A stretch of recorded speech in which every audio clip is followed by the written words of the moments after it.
Hello everyone, today to continue our journey. You are standing in Chang'an, the heart of a great empire. A city where millions live and history is written every day. If you enjoy exploring lost cities, don't forget to like the video, leave a comment and subscribe to step into history. Enjoy the journey.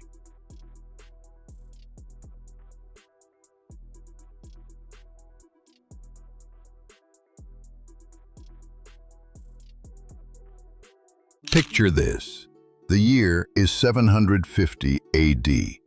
Changan is the largest city on Earth. 1 million people live inside walls that stretch for 20 meters. Emperor Xuanzang rules an empire from the Korean peninsula to the borders of Persia. This is the Tang Dynasty at its absolute peak. Before the rebellion, before the collapse, when China was the most advanced civilization on the planet. But what was it actually like to spend a single day here? Not as an emperor or a general, but as an ordinary person navigating the world's first truly cosmopolitan megacity. Using AI trained on historical records and archaeological evidence, we've reconstructed what 24 hours in Tang Dynasty Changan actually looked like. Not just the silk and the dynasties, not just the poetry and the porcelain. We're talking about the real city, the avoidance curfew that locks you in at night, the night markets that aren't supposed to exist. The foreign merchants speak a dozen languages. From dawn to midnight, this is what life was actually like in Tang, China. Let's step back 1,300 years. Dawn. The sun hasn't risen yet, but Changan is already waking up. You hear it before you see it. The massive bronze bell at the bell tower ringing 108 times. This is the signal. The city gates are opening. The curfew is lifted. Movement is allowed again. You're in a residential ward called a fang. These are walled neighborhoods within the city. Each one has its own gates that lock at night. Changan isn't organic like most ancient cities. It's planned. A perfect grid, 108 wards arranged in neat rows. East-west streets running straight for miles. North-south avenues are equally precise. The entire city is designed like a chessboard. Order, symmetry, control.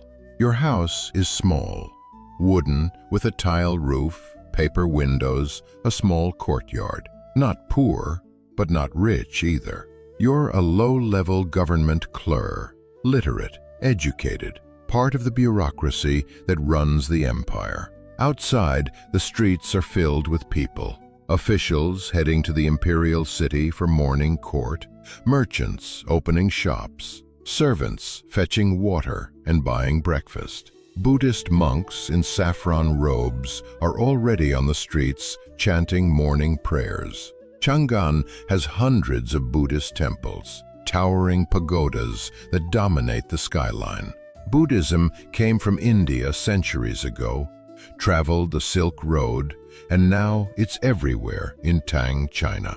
But so is Taoism and Confucianism and even stranger religions. There are Zoroastrian fire temples, Nestorian Christian churches, even a mosque from Muslim merchants from Persia. Changan is the most religiously diverse city in the world, and it doesn't just tolerate it, it celebrates it. Morning. By the time the sun is fully up, you're walking toward the imperial city. This is the government complex in the northern part of Chang'an, where the emperor lives, where the bureaucracy operates. You pass through the Vermilion Bird Gate. The avenue leading to it is 500 feet wide, wider than any street in Rome, wider than anything in medieval Europe. Trees line both sides, officials on horseback, palanquins carrying nobles. Foot traffic is carefully regulated. You're heading to the Ministry of Revenue.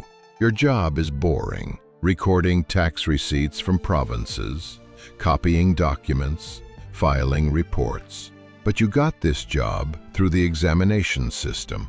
The Tang Dynasty doesn't care who your father is.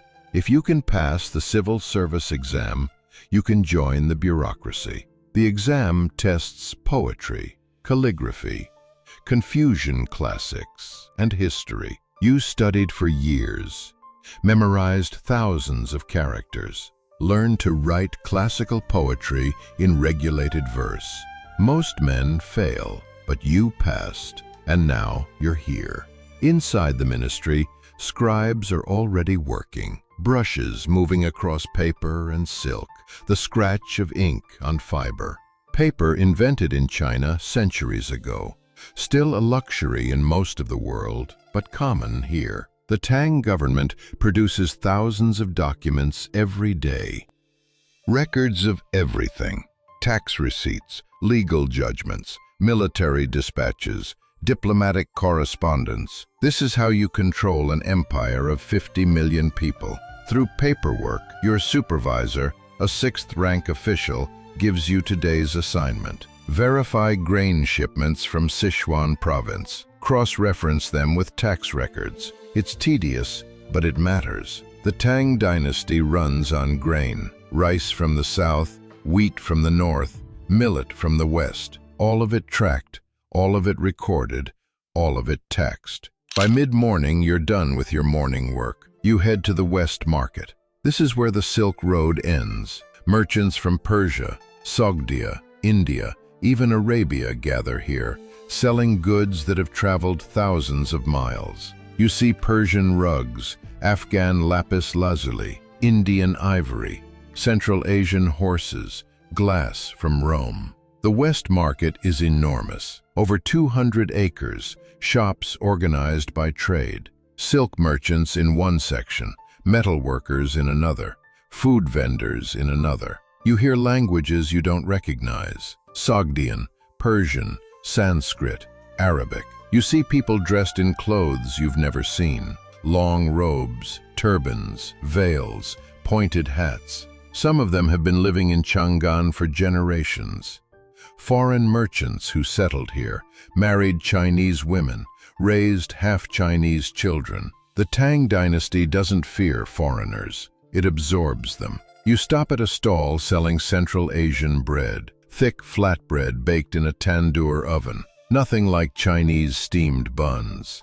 The vendor is Sogdian, from somewhere near modern-day Uzbekistan. He speaks broken Chinese. You buy the bread with copper coins, standard Tang currency, round with a square hole in the middle. Then you wander through the silk section, bolts of silk in every color: red, green, blue, gold. Some plain, some with elaborate patterns. Silk is China's most valuable export. The secret of silk production is closely guarded. Export the knowledge and you face execution. But the Tang exports the fabric itself by the ton, west along the Silk Road to Persia, then to Byzantium and Rome. In exchange, China imports glass, wool, precious stones, and most importantly, horses. Tang China is obsessed with horses. Central Asian horses, tall, fast, strong. The military needs them. The nobility wants them. Owning a good horse is a status symbol. You see a group of noblemen examining horses brought from Fergana. Beautiful animals, far more expensive than you could ever afford. By noon, you're hungry again. You head to a restaurant near the East Market. Tang Dynasty China has a restaurant culture that won't appear in Europe for another 1,000 years. You sit at a table. A server brings tea, then small dishes, dumplings, noodles, stir-fried vegetables, pork in sauce. Tea is everywhere in Tang China, prepared in a specific way. Powdered leaves whisked in hot water. A new tea culture is sweeping the elite. Soon, a young scholar named Lu Yu will immortalize these rituals in his famous classic of tea. How to grow it, how to prepare it, how to drink it. The Tang elite are obsessed with refinement, proper tea ceremony, proper poetry, proper calligraphy. Speaking of poetry, the men at the next table are reciting verses. Poetry is the mark of an educated person. Officials write poetry. Scholars write poetry. Even courtesans write poetry. The greatest poets are celebrities. Li Bai, the drunken wanderer who writes about wine and the moon. Du Fu, the serious poet who writes about war and suffering. Everyone can quote their verses. Tang poetry follows strict rules, lines of 5 or 7 characters, specific tonal patterns, regulated rhyme schemes. It's difficult, but that's the point. Anyone can speak. Only the educated can write classical poetry. After lunch, you visit a tea house. Inside, a musician is playing the pipa, a pear-shaped lute that came from Persia. Music in the Tang Dynasty is cosmopolitan. Chinese instruments mixed with Central Asian ones, Chinese melodies mixed with foreign rhythms. The current emperor Xuanzong is obsessed with music. He personally composes pieces. He maintains a court orchestra of hundreds of musicians. Art and culture aren't luxuries in Tang China. They're how you demonstrate civilization. This is where scholars study and debate, where the classics are preserved, where future officials are trained. Today, there's a poetry contest. Several young scholars compete to write the best regulated verse on a given theme. The theme is parting at a frontier fort. Each scholar has an hour to compose an 8-line poem.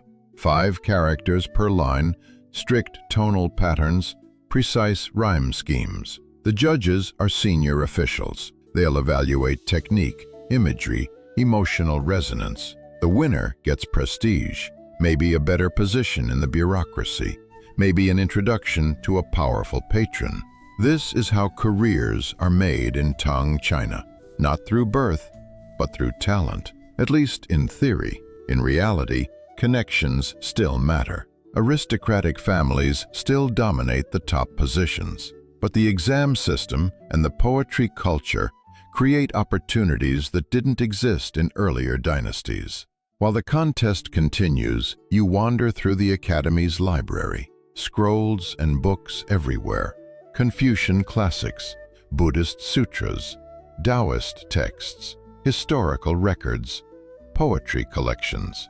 Some are hand-copied by scribes, but increasingly they're printed, woodblock printing. The text is carved in reverse on a wooden block. Ink is applied, paper is pressed against it. Multiple identical copies from a single block. This technology has existed for a while, but the Tang Dynasty is perfecting it. Right now, Buddhist monasteries use it to mass-produce sutras and charms. Soon, the government will realize its potential to print calendars and official documents. In a few centuries, this technology will spread west, but right now, it's just one more innovation among many. As the sun sets, the drums at the drum towers start beating. This is the signal. Curfew is approaching. The ward gates will close soon. You're supposed to go home, lock yourself in your ward, and stay there until dawn. But you don't. Instead, you head to an area near the West Market where the rules are flexible. The night market. Technically illegal, technically forbidden, but the authorities look the other way. Too much money involved. Too many powerful people are enjoying it. Lanterns illuminate the streets. Red, yellow, white. Food stalls everywhere. Grilled meat, fried dough, sweet cakes, wine. The Tang Chinese love wine. Grape wine from the West. Rice wine. Fermented millet. Li Bai, the famous poet, is legendary for drinking. His poems celebrate intoxication. You buy a cup of wine and wander through the market. Musicians playing, dancers performing. Central Asian whirling dancers in colorful costumes. Storytellers recounting tales from Buddhist scriptures or historical romances. This is the other side of Tang China. Not the disciplined bureaucracy, not the regulated poetry. This is pleasure, entertainment, commerce that doesn't stop for curfew. Women are here too, not respectable women, but courtesans, entertainers, servers. In the Tang Dynasty, women have more freedom than in later Chinese dynasties. They can own property. Some can divorce. A few even hold government positions. But they're still constrained, expected to manage households, produce sons, stay modest. Except here in the night market, where normal rules bend. Later, much later, the night watch starts patrolling. These are government soldiers who enforce the curfew. Anyone caught on the streets can be arrested, beaten, fined. You slip back into your ward just before the gates close. The wooden gates slam shut, bars drop into place. Until dawn, you're locked in. This is the contradiction of Chang'an, the most cosmopolitan city in the world, the most culturally advanced, the most technologically sophisticated, and also rigidly controlled. Surveillance, curfews, regulations. The Tang Dynasty maintains order through bureaucracy and force. Every household is registered, every resident tracked, every movement is monitored. It works. Changan has remarkably little crime for a city of 1 million people, but it's also suffocating. You're home now, paper windows glowing with lamplight. Your wife has prepared a simple dinner, rice, vegetables, maybe some fish. Your children are practicing calligraphy, copying characters over and over until the strokes are perfect. Education is everything in Tang, China. The path to advancement, the mark of civilization. You help your son with his studies, explaining the meaning of classical texts, correcting his brushwork. Someday, maybe he'll pass the exams. Maybe he'll rise higher than you did. That's the promise of the Tang Dynasty. Merit over birth, talent over connections. It's not always true, but sometimes it is, and that possibility is revolutionary. So that was 24 hours in Tang Dynasty China. Not just the silk and the poetry, not just the legends and the emperors. The real Changan. Curfews and night markets, bureaucracy and wine. Foreigners speaking Persian next to scholars reciting classical verse. The Tang Dynasty lasted nearly 300 years, from 618 to 907 AD. At its peak, it was the most powerful, most advanced, most sophisticated civilization on Earth. While Europe was struggling through the Dark Ages, Chang'an had 1 million people, an incredibly complex legal code, printed texts, and water-driven astronomical clocks. While other empires feared foreigners, the Tang welcomed them, absorbed their ideas, integrated their culture. The Tang gave us innovations we still use. Woodblock printing, the ancestor of the printing press. Taoist alchemists laying the groundwork for gunpowder. Advanced cartography. They perfected porcelain, created poetry forms that are still studied today, built a bureaucracy based on merit, not just birth. And then it collapsed. The An Lushan rebellion in 755 AD devastated the empire. Millions died.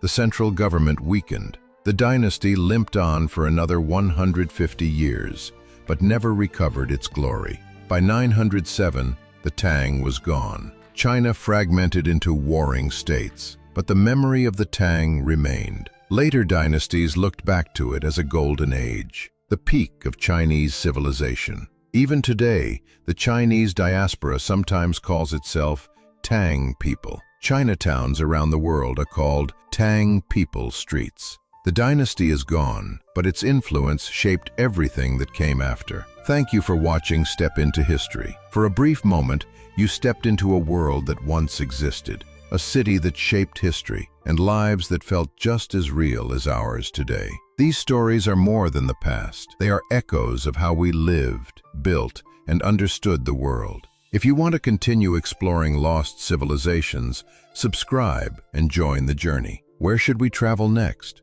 Until then, we'll see you in the past.